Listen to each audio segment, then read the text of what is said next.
美国6月 CPI 数据报表高达 9.1%， 再创40多年来新高。这一数据增加了美国总统拜登面临的压力，其支持率已跌至 33%。分析普遍认为，高通胀将进一步挤压美国家庭，并对拜登政府造成重创。外界还担心美联储为此会暴力加息，加剧美国陷入经济衰退的风险，同时也给全球经济带来巨大冲击。美国劳工部当地时间周三公布的数据显示，美国6月消费者价格指数同比上涨 9.1%， 再次刷新40年来的最高纪录。尽管白宫2天前曾打过预防针，说6月通胀会很高，但 9.1% 的数据依旧高于预期。数据公布前，美媒及分析人士一度预期该数值在 8.8%。为了平息民众的怒火，白宫又抛出通胀过时论。总统拜登周三表示，美国通胀数据高得令人无法接受，但并未反映近期的改善，尤其是汽油价格自6月中旬开始的回落。拜登还找补称，通胀几乎袭击了全球的每个国家，许多欧洲国家的通胀率高于美国。当前持续的高通胀给美国众多企业和消费者带来了巨大压力，他们在经历了此前数十年的价格稳定之后，开始变得不习惯了。许多生活必需品的价格飙升速度快于收入的增速，越来越多的美国普通家庭觉得日子更加艰难。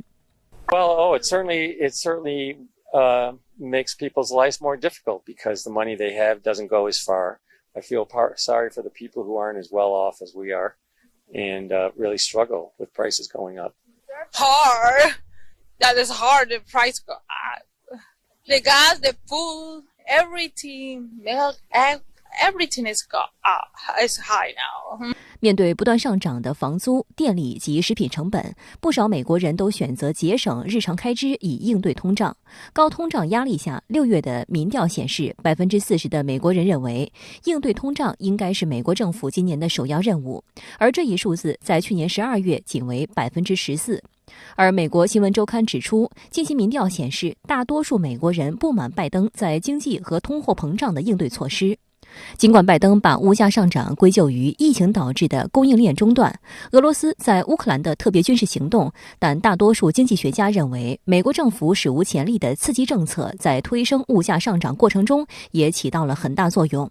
分析认为，物价上涨已导致消费者对经济的信心急剧下降，并拉低了美国总统拜登的支持率，还将在中期选举时对国会民主党人带来重大政治风险。老百姓这个物价上涨，老百姓对这方面的不满，它已经转化成为对于拜登政府经济政策的不满，从而使得我们看到通胀问题发生以来，这是拜登政府的这个拜登本人的支持率它下降的就是最重要的一个因素，这也导致拜登政府以及民主党在即将到来的这个中期选举面前，它是面临的非常不利的因素，已经构成对拜登政府和民主党人极大的挑战。推高美国通胀率的另一重要因素是拜登政府延续了特朗普政府对中国商品加征的不合理关税。美国商务部长雷蒙多上周日表示，美国总统拜登可能很快就会取消美国对华进口商品加征的部分关税，但他同时也提醒称，取消关税的领域可能集中在家居日用品方面，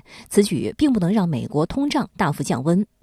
中国是美国最大的商品供应国，美国民众的生活对来自中国的进口商品有着极大的需求。根据美国商会的数据，2021年中国仍然是美国商品进口的第一大来源国，总额达到了5064亿美元。中国海关总署周三公布的数据显示，上半年中国对主要贸易伙伴进出口均保持增长，其中中美贸易额增速最快，达到11.7%。那么从经济上面来说，这个降低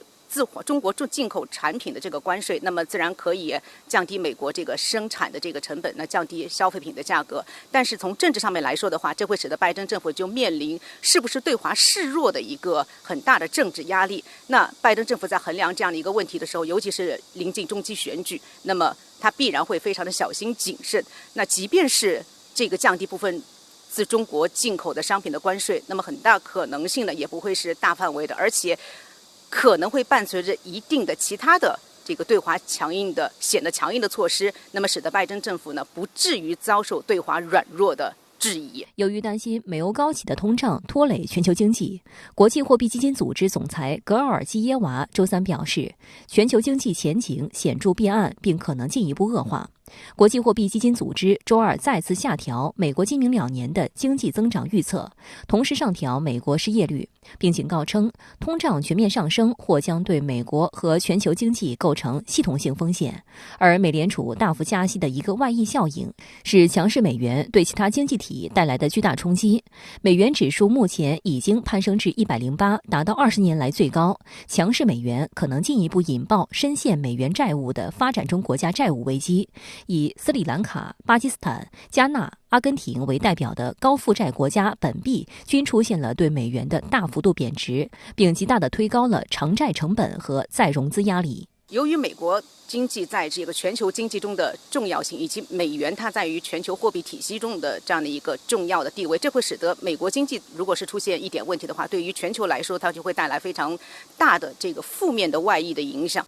美国最新公布的6月通胀数据破9，再创40年来新高。那这对白宫、对美国来说意味着什么？横扫西方世界的通胀猛虎，您认为能否被降服呢？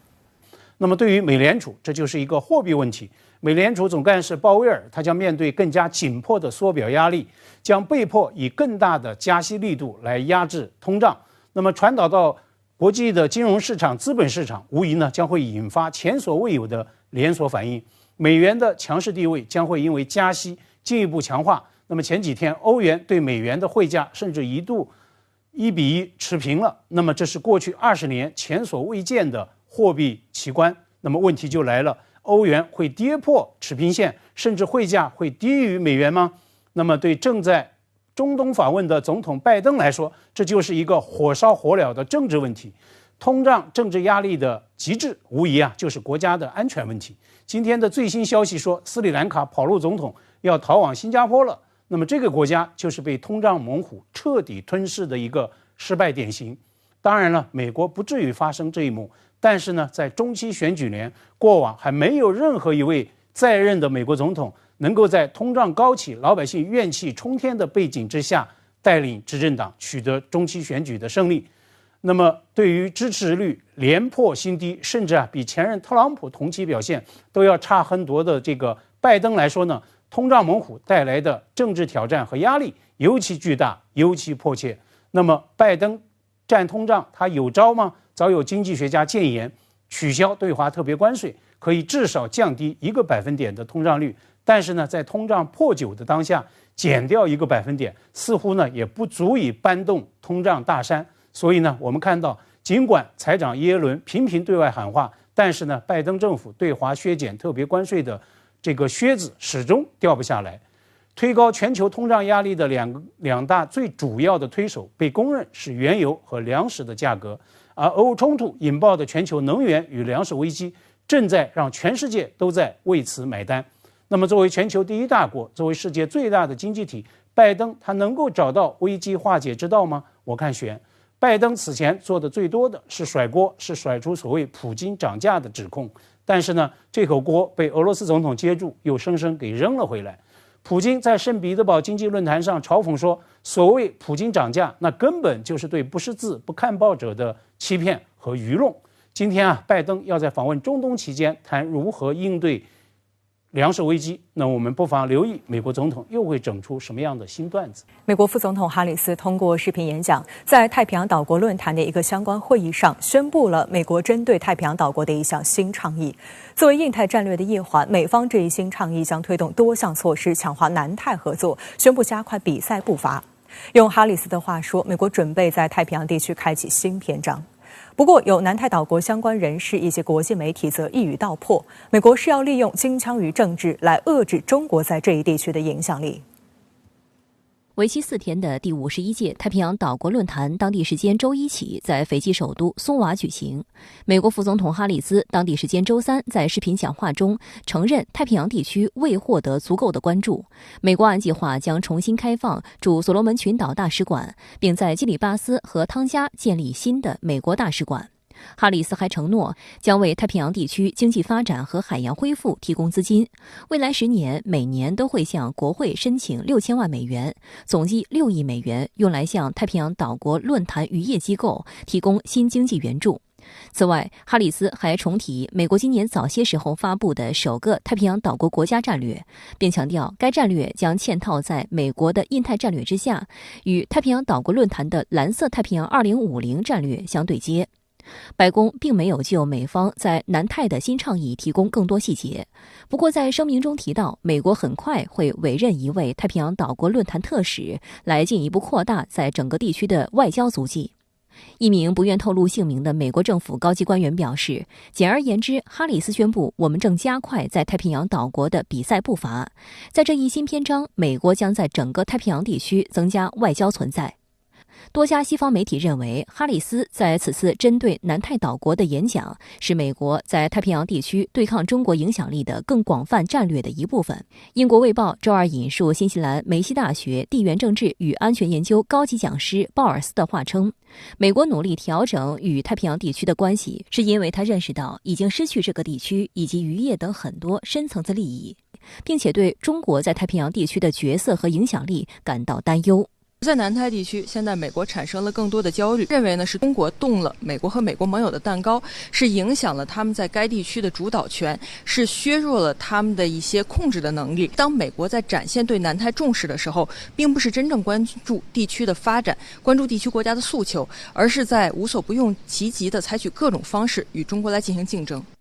值得注意的是，所罗门群岛总理索加瓦雷在接受新西兰媒体访问时表示，他已促请其他太平洋岛国论坛成员国信任与中国达成安全合作框架协议的理由，强调中方只有在所方请求时才会派执法人员到当地，需要时仍会优先寻求太平洋伙伴支援。实际上，自中国与所罗门群岛达成安全合作框架协议后，以美澳为首的西方国家持续炒作所谓的担忧。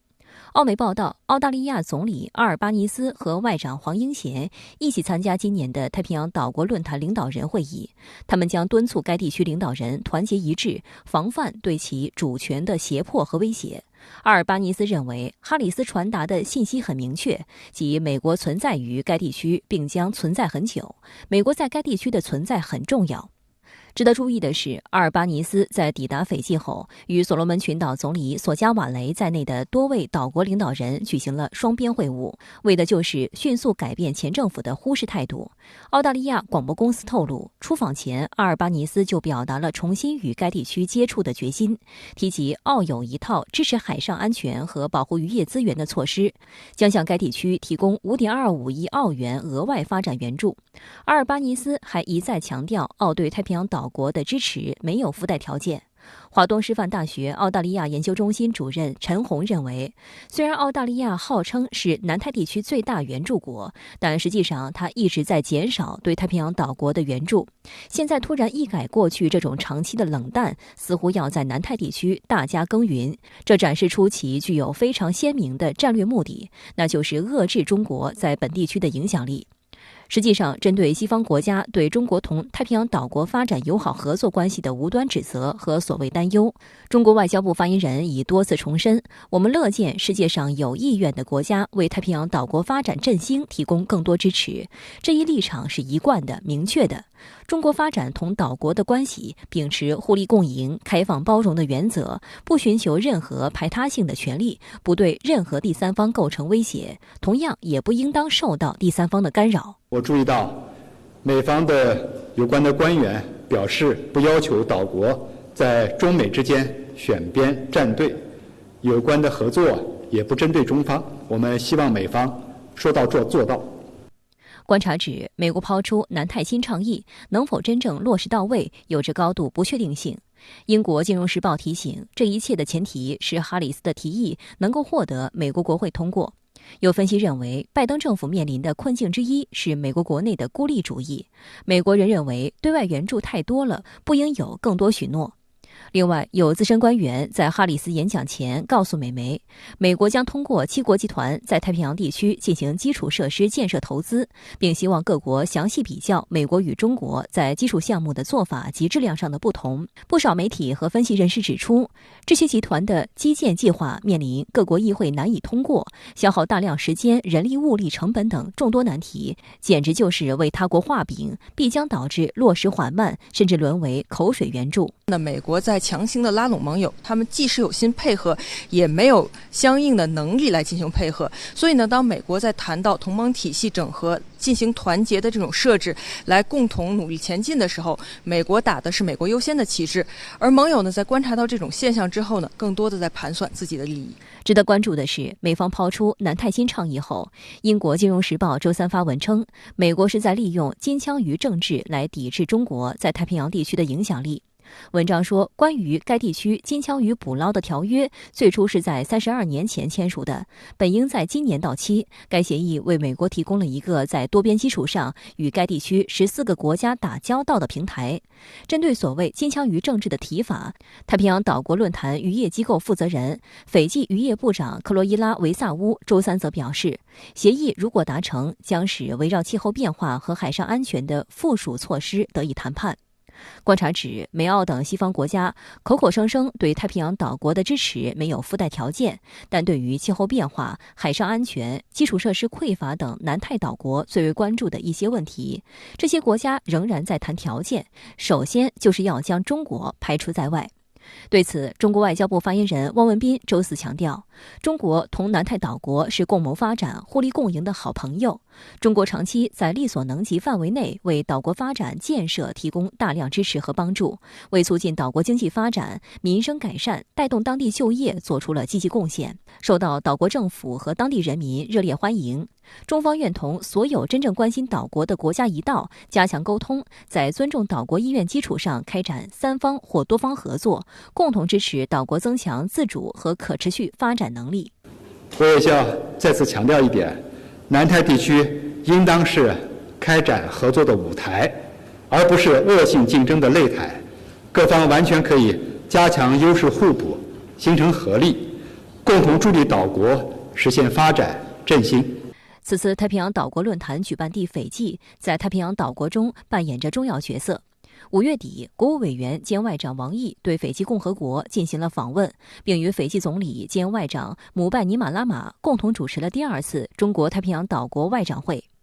斐济驻上海总领事陈玉如日前接受了深圳卫视独家专访。陈玉如表示，在“一带一路”倡议下，中国公司在斐济的基础设施建设中发挥了至关重要的作用。中国对斐济基建领域的帮助是真金白银、实实在在的。I think China has been proven to the world is capable of doing a lot of those good infrastructure projects. There are others that has been built in Fiji, high quality bridges,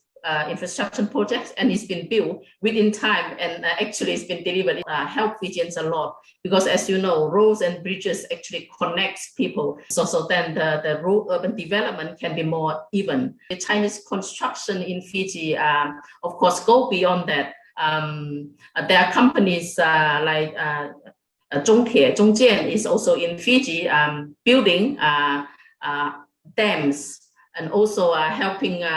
building also hospitals for Fiji. So these are the projects that are very beneficial to the Fijians. And陈玉如还对深圳卫视特别强调，对太平洋岛国民众来说，气候变化问题极其重要，因为它涉及生存。在这个问题上，中国也在身体力行。太平洋岛国强烈希望与中国合作。I think small island countries like Fiji, we need a much louder voice at the international fora, so our concerns and our plights can be heard. And be in partnership with a huge country and a most powerful country in that sense, China can help us champion for our voices to be heard and then our concerns to be taken into account in all the spheres of sustainable development and especially climate change. So we look forward, of course, and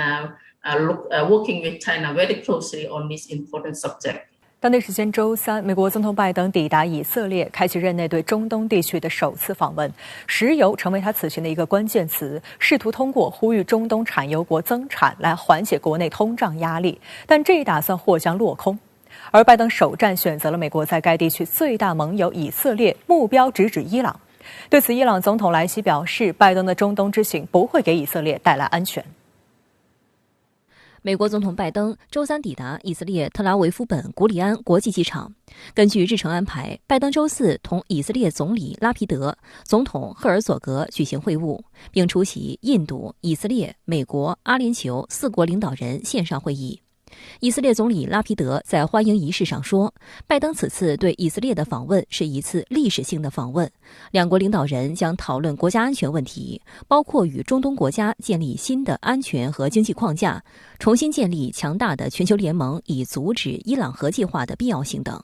拜登表示，美以之间的联系根深蒂固，他此行将努力促进以色列人在中东地区的融合。因为以色列是在美国在中东可以说最重要的盟友，排在第一位的。如果说你去中东访问别的国家，不访问以色列，这对以色列是一个很大的冒犯。当年那个奥巴马去的时候，奥巴马去访问埃及，但是没有去以色列，然后以色列就很生气。所以访问以色列是必须去的，是为了去访问沙特访问的。值得注意的是，拜登又失言了。他在机场发表讲话时，错误地将恐惧说成了荣誉。I will once more return to the hollow ground of Yad Vashem to honor 6 million Jewish lives were stolen in the genocide and continue, which we must do every day, continue to bear witness.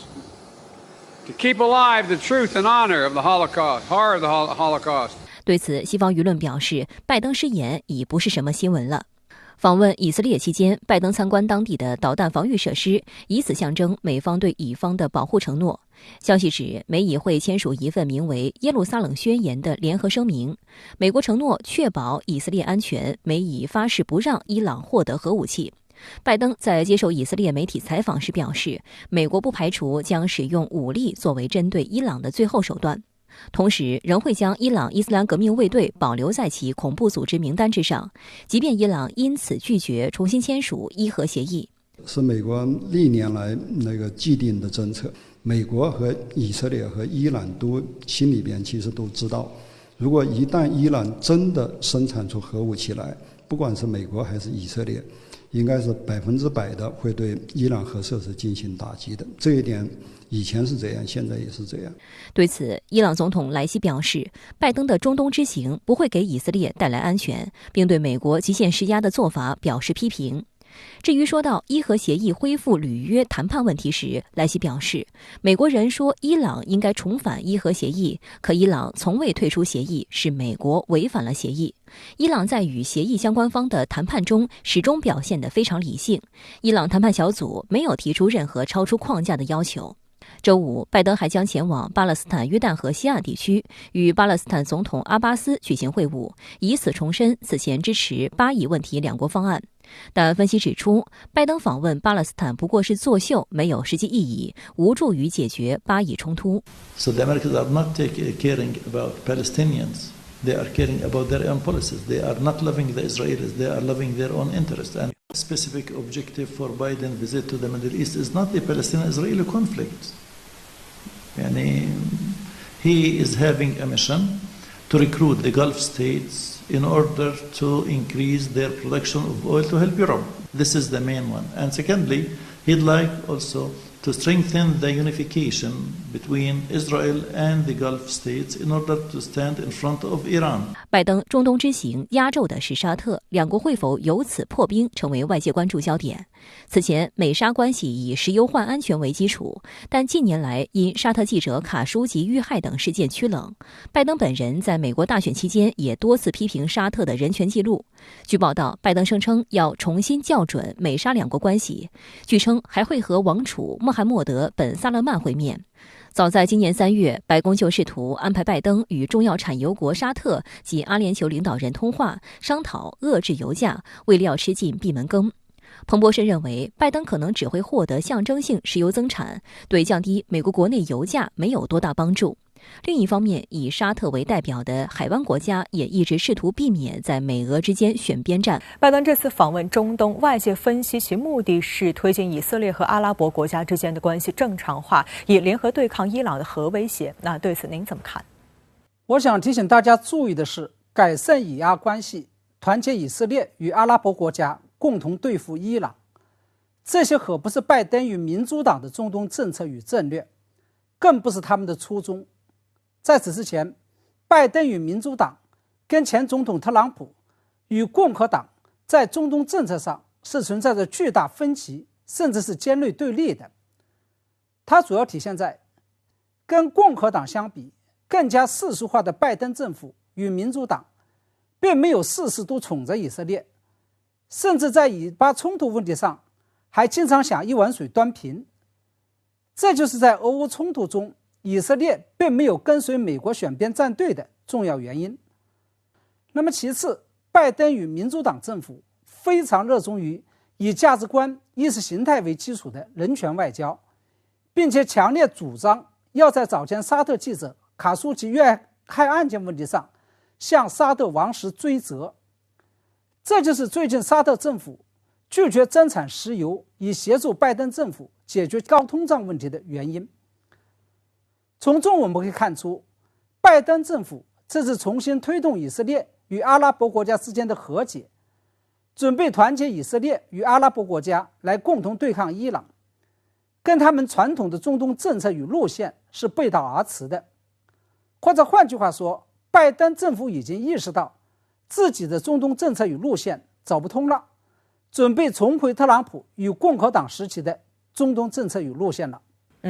那在您看来，促使拜登政府与民主党主动放弃自己的中东政策与路线，重新回到特朗普与共和党执政时期的中东战略的原因是什么呢？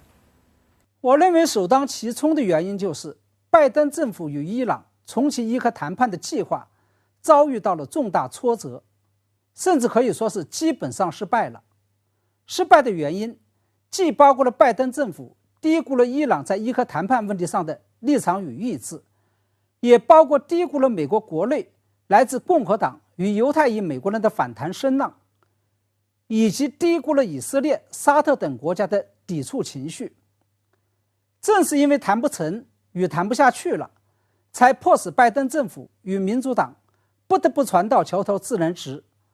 开始重新讨好以色列与阿拉伯国家。第二，拜登是被高油价逼得走投无路了。美国劳工部刚刚公布的数据显示，6月份美国 CPI 同比上涨 9.1%， 涨幅创下了41年以来的新高。与其相对应的是，受节节攀升的通胀所拖累，拜登本人的民调却在插水式往下掉。要是通胀还控制不住，那接下来民主党的中期选举以及他本人的连任计划就都要泡汤了。正是在这种情况下，拜登才不得不拉下自己的老脸，亲自前往中东，要求包括沙特在内的中东海湾国家拔刀相助，火线增产石油，以解自己的燃眉之急。而要有求于包括沙特在内的海湾国家，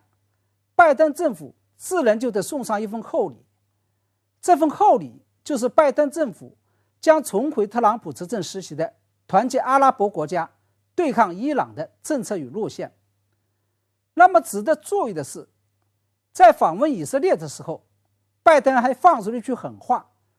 说美国不排除将使用武力作为对付伊朗的最后手段。这显然一方面是为了警告伊朗不要跟俄罗斯走得过近，另外一方面这是要以这种狠话来讨好以色列与沙特等国家，以显示自己的中东路线将会改弦更张的这么一种决心。那么有意思的是，拜登的这个狠话不仅遭到了伊朗方面的强力回怼，甚至连沙特都表示他们与俄罗斯的关系比以往任何时候都要密切。利雅得既不打算中断与莫斯科的联系，也不打算开采更多的原油来帮助美国应对高通胀。这些都预示着拜登虽然想把自己的中东政策调整回特朗普时代，但是他们的中东战略最终却极有可能会走到进退两难、两边都不讨好的地步。好，再来关注俄乌局势。俄军在乌东顿涅茨克州发动持续炮击，希望完全控制顿巴斯地区。而乌克兰武装就对俄罗斯控制的南部赫尔松州发动了反攻，希望重新夺回对当地的控制权。在暂时未见曙光之际，土耳其、俄罗斯、乌克兰与联合国官员在土耳其伊斯坦布尔举行4方会谈，就乌克兰粮食出口的多项技术性问题达成一致。此外，立陶宛对俄罗斯飞地加里宁格勒州实施禁运令事件有了新进展。欧盟解除了铁路的禁令，给俄商品放行，允许其过境运往加里宁格勒。俄罗斯国防部周三发布的战况简报说，俄军继续在多地对乌军目标实施打击。根据俄方发布的视频，俄军使用多管火箭炮攻击乌军阵地。俄国防部发言人科纳申科夫表示，俄军以高精度武器击中乌军在南部黑海沿岸城市尼古拉耶夫的据点，歼灭70多名乌军官兵及一批军备。乌通社周三援引乌克兰军方消息报道说，俄军当天继续大规模炮击顿涅茨克、第聂伯罗彼得罗夫斯克、哈尔科夫等地。乌克兰海军周三在社交媒体上说，目前俄军有4艘装备口径巡航导弹的军舰部署在黑海，另有6艘军舰在亚速海游弋，控制着附近海上交通。俄军当前控制的卢甘斯克地区周三晚发生爆炸，夜空被巨大的火光照亮，现场浓烟冲天。亲俄武装表示，当地受到乌克兰武装攻击，怀疑乌军使用了美国提供的高机动性多管火箭炮系统。由俄方任命的赫尔松州地方官员表示，俄军防空系统周三晚拦截了5枚向赫尔松新卡霍夫卡发射的导弹，其中2枚导弹的碎片落在一间工厂附近。乌军近日频频对新卡霍夫卡发动袭击。此前一天，乌方使用美国提供的高机动性多管火箭炮系统摧毁了当地一处俄军弹药库。乌方称，此次打击造成52人死亡。俄军在顿巴斯的这个作战呢有所得，基本上控制了卢甘斯克全境。但是呢，乌克兰军队的士气和乌克兰军队的抵抗还是保持了非常强的这样一个状态，所以我觉得这个战争还在焦灼持续状态。那么这个战争可能还要持续一段时间。俄乌战事触发全球粮食危机，土耳其、俄罗斯、乌克兰与联合国代表团周三在土耳其伊斯坦布尔就在黑海开辟乌克兰粮食出口走廊问题举行4方会谈。4方会谈以闭门会议形式举行，持续了大约1个半小时。会后，土耳其国防部长称，会谈气氛积极、富有建设性，为解决粮食危机，各方讨论了有关粮食安全运输的几乎所有细节，并就基本的技术性问题达成一致。报道称，土耳其和乌克兰方面说，将与俄罗斯和联合国共同设立一个协调中心，监测黑海的航行安全。Bunlar arasında İstanbul'da müşterek bir koordinasyon merkezinin kurulması, limanlardan çıkış ve varışlarda müştereken bir takım kontrollerin yapılması ve ayrıca gemilerin buradaki tahıl ve diğer gıdaları taşıyacak olan gemilerin seyir rotalarının emniyetinin sağlanması dahil birçok teknik ve 阿卡尔还表示，在4方会谈中，各方都表现出了解决问题的意愿。Önümüzdeki hafta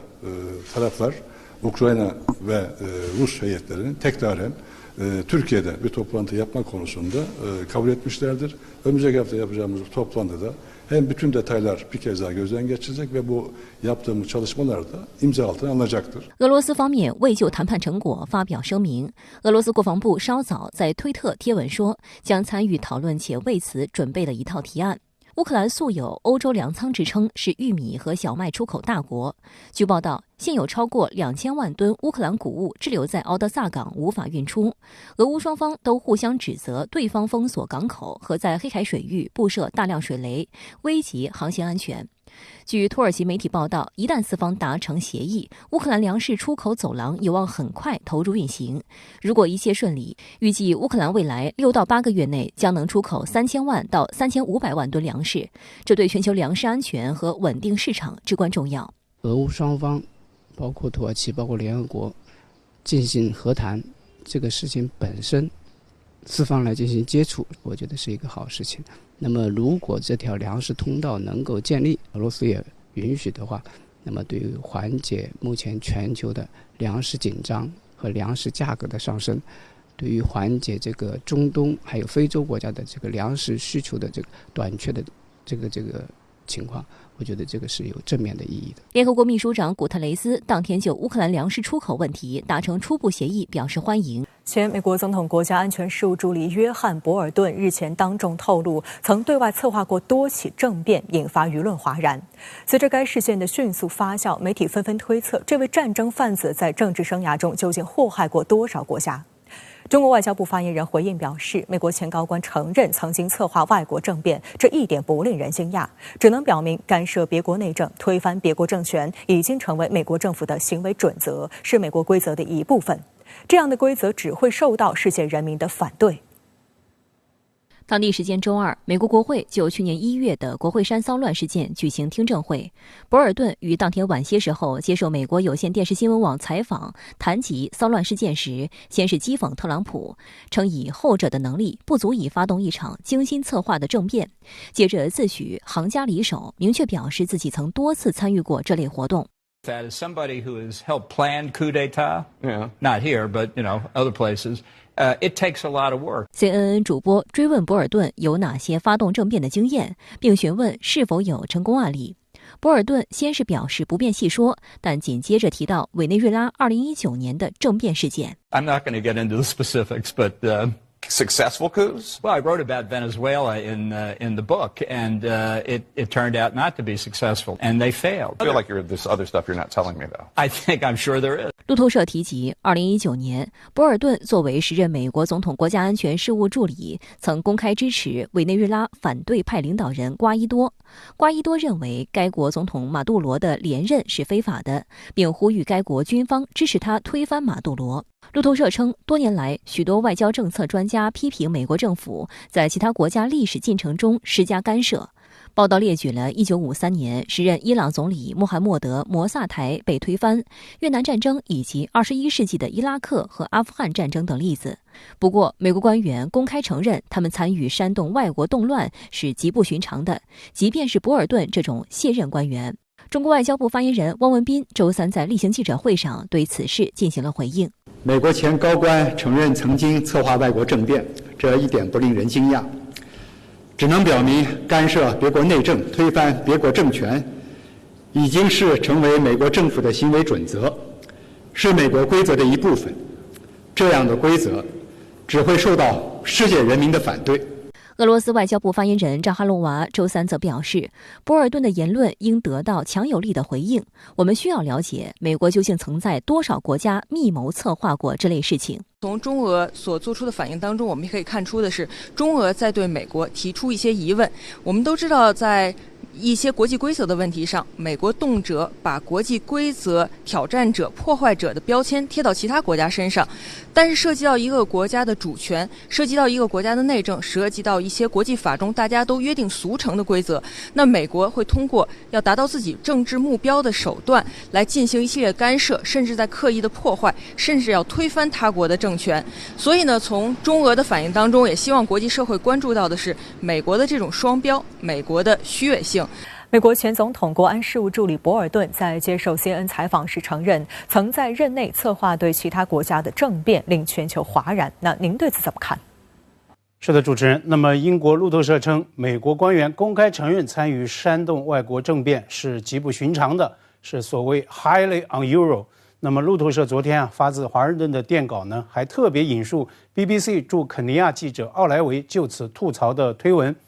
曾经占据政府最高位，也当过联合国大使的博尔顿，竟然呢随口承认曾经参与策动别国的政变。但是呢，我认为路透社是真拿自己当外宾，那么这一惊一乍的口气啊，完全是在作秀。反倒是中国外交部发言人汪文斌周三在北京的回应呢，更加接近事实真相。那么这一点也不令人惊讶，干涉别国内政、推翻别国政权已经成为美国政府的行为准则，是所谓美国规则的一部分。博尔顿是谁呢？他在特朗普任内做过17个月的总统国安事务助理，也曾经在小布什总统任内当过驻联合国的大使。他是公认的美国外交鹰派，是《华盛顿邮报》所称的受到外部抨击最猛烈，也是最能代表美国外交与新保守主义对外干预论的最恶的那个稻草人。早在2003年，博尔顿就曾经在担任美国驻联合国大使时，公开鼓吹小布什在打响伊拉克战事之后，继续对朝鲜动武，并且呢，在访问韩国期间发表对朝攻击性的政策演说，矛头呢直接指向当时的朝鲜最高领导人。朝中社为此就特别刊播双语版的长文来反击，炮轰博尔顿是 human scum and a bloodsucker， 是所谓的人渣吸血鬼。朝鲜驻联合国代表直指，只要博尔顿再任联合国大使一天，那么朝鲜呢就绝不会和美方做官方沟通。而博尔顿4年之后，在他的联合国大使回忆录中呢，爆出这样一个奇葩说，被朝中社炮轰是人渣，是他在小布什政府任公职所获的一个最高荣誉。那么这样看来，博尔顿他的最新的承认和美国史上最烂国务卿蓬佩奥的所谓任内自白其实没什么两样。2019年4月，蓬佩奥在德州农工大学发表演讲时曾经自曝我们撒谎，我们欺骗，我们偷窃，中情局还有一门课程专门教这些，这才是美国探索进取的荣耀。我认为，如果汪文斌揭批的所谓美国规则有拼图的话，那么在撒谎、欺骗和偷窃之外，博尔顿呢现在又补上了缺失的一环：海外策动搞政变。既然美国搞政变的黑历史由来已久，那为什么博尔顿这次低调承认会引发这么大的反弹呢？这是个值得探究的好问题。今天《华盛顿邮报》的一篇报道标题呢，很是耐人寻味。John Bolton said he planned foreign coups. The global outcry was swift. 博尔顿说曾策划海外政变，全球反弹抗议又急又猛。为什么反弹这么急这么猛呢？所谓天下苦美式霸权，霸凌霸道久矣。尤其在百年未有大变局下，交织世纪新冠疫情，时逢呢欧洲大陆又爆发2战后最激烈的冲突，那么全球面对的各种复杂问题和挑战，各种不确定性，齐齐将这种天下之苦推向了临界点。所以呢，博尔顿的最新表态成为引爆外部世界愤怒不满的导火线。玻利维亚前总统莫拉莱斯在2019年本国军事政变中下台，他周3就发推说，美国就是民主和人民生活的最坏的敌人。而俄罗斯外交部发言人扎哈罗娃则要求呢，要展开国际调查，要追查博尔顿在他的任内到底策动过哪些个政变。需要厘清的是，博尔顿他在接受 CNN 采访时，重点呢是在谈去年1月6号的国会山骚乱。他在强调，那并不是特朗普策动的政变，因为呢，搞政变要做很多的前期工作，这和特朗普的随性的这个决策完全是不搭的。他的前上司根本没有这个智慧。那么博尔顿言下之意就是，搞政变是要讲技术含量的。